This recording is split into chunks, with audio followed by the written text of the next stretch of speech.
Imagine living in a place where most people survive on less than 12 USD a day, where having a simple wooden motorcycle is seen as a sign of wealth. Electricity is rare, and the internet feels like something from another world. This is the reality in Congo, one of the poorest places on Earth. In this country, life is a daily struggle. Many families face hunger, lack of basic services, and almost no opportunity, living in conditions of deep poverty. The situation is so severe that the nation has been described as the most unhappy place in the world. In today's video, we will explore one of the toughest places on the planet and explore the strange and extremely shocking facts that only exist in Congo. Where are you on the map? Drop your location in the comments.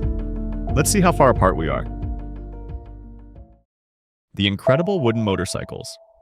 Throughout Congo, you'll encounter wooden motorcycles called chukudu that can carry loads of up to 300 kilograms. Picture this: workers racing down steep mountain slopes at dangerous speeds, balancing massive loads of goods, all on vehicles made entirely of wood and recycled tires. No engines, no fuel, just human power and gravity.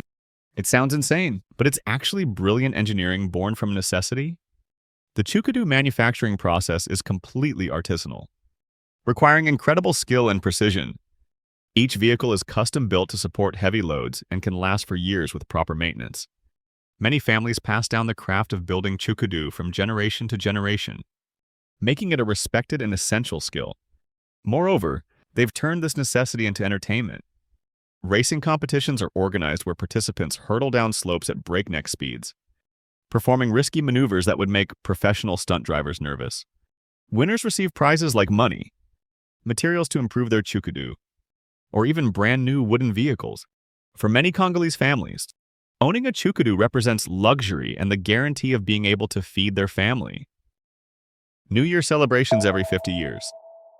If you think waiting a whole year for New Year's Eve is tough, imagine waiting 50 years.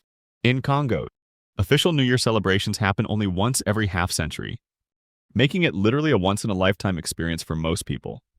The last major New Year celebration was in Untitled, which means the next one won't occur until 2050. This tradition stems from the country's economic hardships. The government decided that massive New Year celebrations would only happen every 50 years to make them truly special and economically feasible. But when that magical year arrives, the entire country transforms. Villages and towns begin preparing months in advance, with families traveling from hundreds of miles away to reunite. The celebrations are absolutely spectacular. Traditional music fills the air, vibrant costumes parade through streets, and grand feasts feature dishes made from locally sourced ingredients like cassava, bananas, and fresh fish. One of the most moving aspects is the gathering of elders who share stories from the past 50 years, offering blessings and wisdom for the next half-century. For those lucky enough to witness this rare event, it becomes a memory that lasts their entire lifetime. If this blew your mind, make sure to hit the like button. And if you're watching on your phone, don't forget to tap that hype. It really helps more people discover this video and supports our channel. And subscribe to explore more shocking facts about countries around the world that you've probably never heard of. The smallest people on Earth.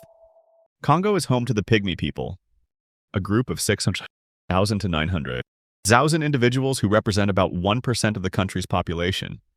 While they're often called little people due to their height, most adults stand between 8 to 5 feet tall. Their physical capabilities are absolutely extraordinary. The Pygmies' compact bodies aren't a limitation. They're a superpower.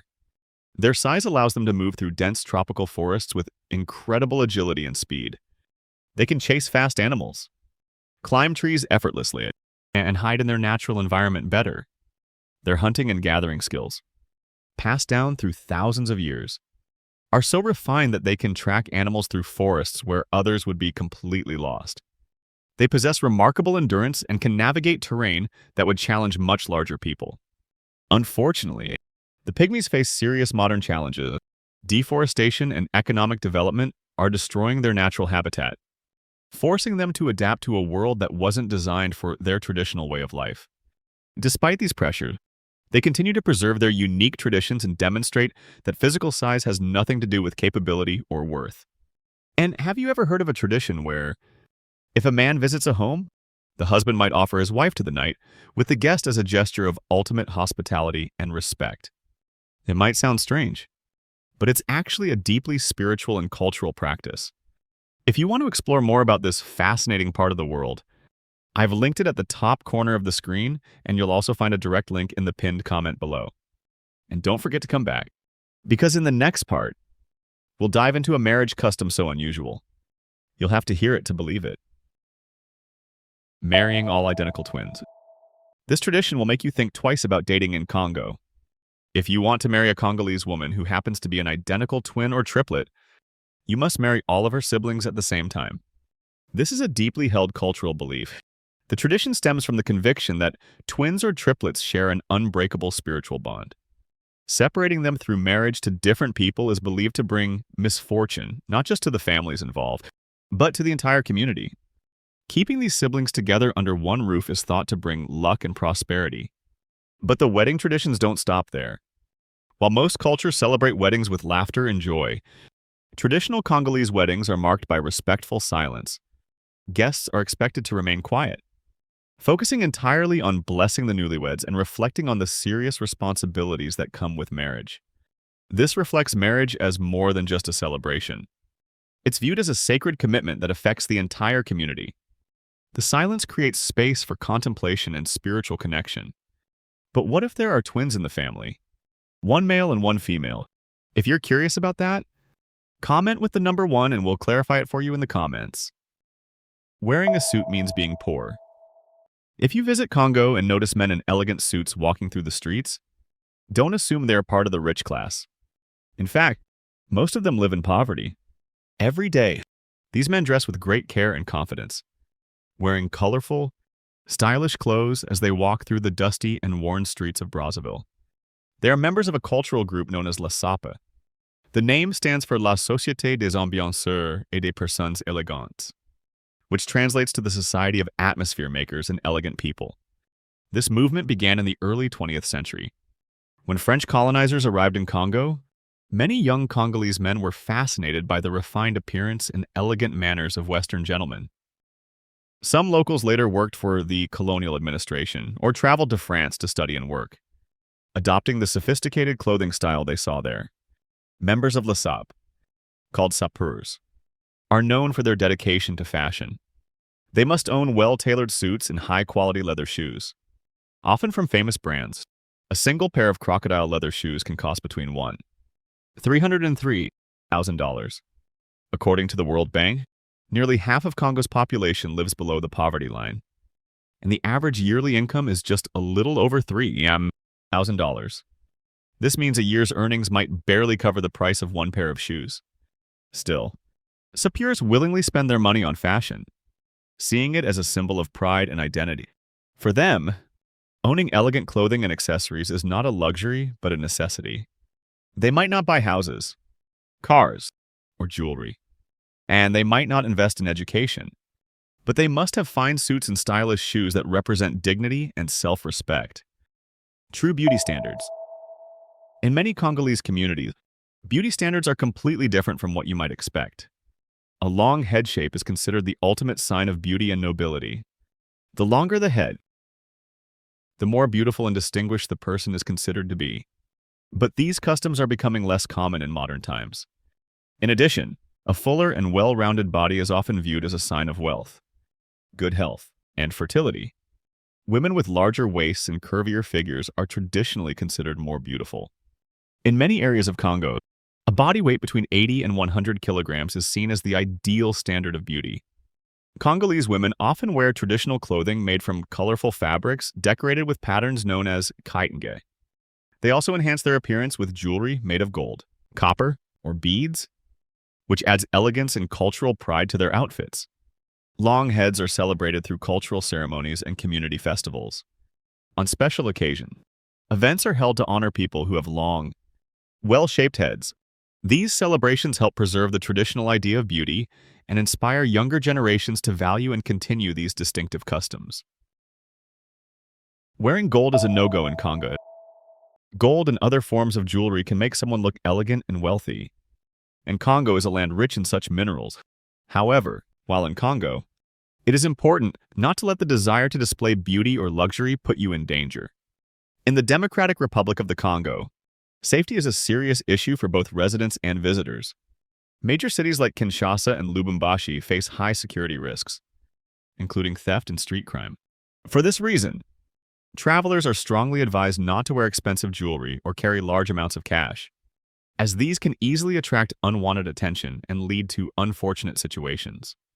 Other safety precautions include using crossbody bags instead of handbags, avoiding walking alone at night, and remaining aware of your surroundings at all times, especially in crowded areas or public places. Hair salons as social hubs. In Congo, getting your hair done isn't just about appearance. It's about participating in the most important social network in the community. A typical haircut can last several hours, sometimes half a day. And it's not because the hairstyles are particularly complicated. It's because salons serve as vibrant social centers where women gather to connect, laugh, share news, and maintain the social fabric of their communities. Walk into any salon and you'll see women engaged in animated conversations about everything imaginable. Family drama, community events, political developments, relationship advice, business opportunities, and neighborhood gossip.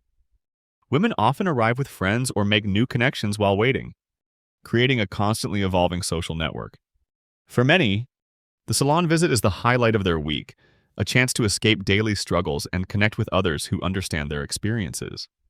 Kinshasa alone has over 30,000 hair salons, which clearly demonstrates the crucial role of the beauty industry in Congolese society. But these aren't just businesses, they're informal community centers, support networks, and information exchanges all rolled into one. Traffic police are robots. In a country facing massive economic challenges, Congo has made a surprising choice. They've deployed robots to manage traffic instead of human police officers. Currently, about 20 of these high-tech traffic robots operate in the capital Kinshasa. These devices are equipped with advanced technology, including cameras, sensors, and artificial intelligence that allows them to monitor and direct traffic automatically and accurately. They've proven incredibly effective at reducing traffic accidents and managing congestion in a city notorious for chaotic streets. But why would a country where most people live on less than $6 a day invest in expensive traffic robots instead of simply hiring human traffic police? Unlike human officers, robots don't need rest, don't get tired, don't take bribes, and can safely manage dangerous intersections 24 hours a day. This makes them incredibly reliable in situations where human officers might struggle. The robots also collect valuable data about traffic patterns, accident locations, and congestion points that help city planners make better decisions about infrastructure improvements. This data-driven approach to urban management is surprisingly sophisticated for a country often portrayed as technologically backward. The investment makes even more sense when you consider the long-term costs. While the initial expense is high, robots don't require salaries, benefits, training, or replacement due to corruption or incompetence. Over time, they're actually more economical than human traffic police. Do you think that's innovation or misplaced priorities? Share your thoughts in the comments. The land of diamonds in Central Africa. Congo is known as one of the most resource-rich countries in the world, and diamonds are among its most valuable natural treasures. Both natural and synthetic diamonds are mined here, especially in the Kimberley region, which is famous for its large and productive diamond mines. The presence of these gems has built a major industry and plays a vital role in the country's economy. The mining and export of diamonds have brought considerable revenue to the nation, creating jobs and contributing to the growth of infrastructure and local communities. Despite these benefits, the diamond industry in Congo also faces serious challenges related to resource management, environmental protection, and social fairness. Diamond mining can cause significant harm to the environment, including deforestation, soil damage, and water pollution. In addition, there are social problems such as child labor and inequality that continue to affect the people working in and around the mining areas. The green lung of Africa, the Congo Basin, often called the lungs of Africa, plays an essential role in maintaining the planet's environmental balance. Its thick forests act as a massive carbon absorber, capturing and storing large amounts of carbon dioxide from the atmosphere. covering more than 500 million acres. The Congo Basin contains the world's second largest tropical rainforest, just after the Amazon. The region's biodiversity is extraordinary, with more than 10,000 plant species, 1,000 bird species, and 400 mammal species living within its vast area. Many iconic animals thrive here, including lowland gorillas, forest elephants, and bonobos. The basin is also home to rare species found nowhere else on Earth, such as the okapi and the bonobo, which is one of humanity's closest relatives in the animal world. Although the Congo Basin makes up about 8% of the world's forest cover, its importance to the global ecosystem is immense. However, this vital area faces serious threats. Deforestation is increasing rapidly, with more than 1.5 million acres disappearing each year due to logging, mining, and illegal farming activities. Protecting this precious rainforest has become more urgent than ever, as its ability to absorb carbon is a key factor in the worldwide effort to slow down climate change. Don't talk about the Congo tigerfish. You might think crocodiles are the most dangerous creatures in Congo's rivers, but there is a fish that's even more terrifying. The Congo tigerfish, scientifically named Hydrocynus goliath. This predator is famous for its fierce hunting instincts and is said to be feared even by crocodiles. The Congo tigerfish can reach up to 5 meters in length and weigh around 50 kilograms. Its sharp teeth can grow as long as 5 centimeters, making it one of the most dangerous freshwater fish in the world. It lives in the vast river systems of the Congo Basin, and for generations, locals have told stories warning about its deadly nature. This fish can pose real danger to people, particularly fishermen and swimmers. Locals are careful to avoid areas known to be home to the Congo tigerfish, as encounters with it often end badly, with little chance of escape. Catching a Congo tigerfish demands courage and experience, as it is powerful and aggressive. Because of this, it is seen as an even greater threat than crocodiles by many who live along the riverbanks. A wonderful river, stretching nearly 700 kilometers. The Congo River provides water, food, and essential resources for more than 75 million people across Central Africa. Its fertile waters support the growth of key crops such as bananas, cassava, rice, and maize, helping communities sustain their daily lives. The Congo River is not just a natural wonder, but a vital source of survival for those who depend on it. Deep within its mysterious waters lies a legendary creature that has fascinated both locals and explorers for generations. The Mokelembembe. Described as a huge, long-necked animal with a tail and body similar to that of an enormous elephant, this mysterious being is said to dwell in the hidden parts of the river deep within the forest, far away from human presence. Many local stories describe Mokelembembe as a calm plant eater, though some warn that it can turn dangerous if disturbed. Tales of this creature are told with great passion, passing from one generation to another, despite numerous attempts by explorers to find proof of its existence.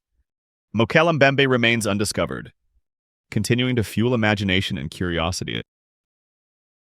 Women diving for mussels. Every day, many women must risk their lives diving for mussels. Without any proper equipment, they rely only on their lung capacity. Using a small wooden plank to hold the mussels they collect, their bodies float in the muddy water, rising and sinking as they search beneath the surface. For more than a century, people have been gathering mussels this way. Over time, countless empty shells have accumulated along the riverbanks. Forming piles that stretch around homes and cover the ground, shells are seen everywhere. After collecting them, the women separate the shells, remove the edible parts, and then cook them in pots over open fires to eat. Along the river, people sell almost anything they can: food, charcoal, firewood, and even live snakes. The country's economy is in severe hardship. Agriculture struggles to sustain families, and much of the mining industry is controlled by foreign companies, leaving little benefit for local people. As a result, about 3/4 of the population lives below the extreme poverty line, enduring constant economic and social challenges. Street food adventures in Congo. Let's dive into Congo's unique street food scene. In the markets of the Democratic Republic of the Congo, dishes are cheap, strange, and full of surprises. The most common is green bananas stewed with beans, sold for about 1,000 Congolese francs. Though many say it's bland, crowds still gather to eat it. The cooking areas are simple and often untidy, with pots placed on the ground near puddles. Cassava cakes with sugary black tea are also popular, costing just 1,000 francs in total. Though diners often sit beside chicken coops, you'll also find grilled beef skin, a local favorite served as a snack for about $2 apiece. Nearby, sellers prepare fufu, cassava flour rolled into soft portions served with cassava leaves or meat. One of the most famous snacks is the fried potato cake, golden and crispy, eaten with spicy sauce. Hygiene isn't great, but the flavor keeps people coming back. Another highlight is banana beer, made by fermenting ripe bananas and served in big bowls. The white version is plain, while the dark one includes honey for sweetness. Finally, stalls selling all kinds of fish with cassava flour line the streets. In Congo, rice's rare cassava remains the heart of every meal. These aren't just interesting facts about a distant country. They're lessons about human nature, creativity, and the power of community to overcome seemingly impossible obstacles. If this video changed how you see Congo, make sure you're subscribed because next week I'm exploring another country that will completely shatter your expectations. What other places would you like me to investigate? Let me know in the comments below, and I'll read every single one. The world is full of incredible stories waiting to be discovered.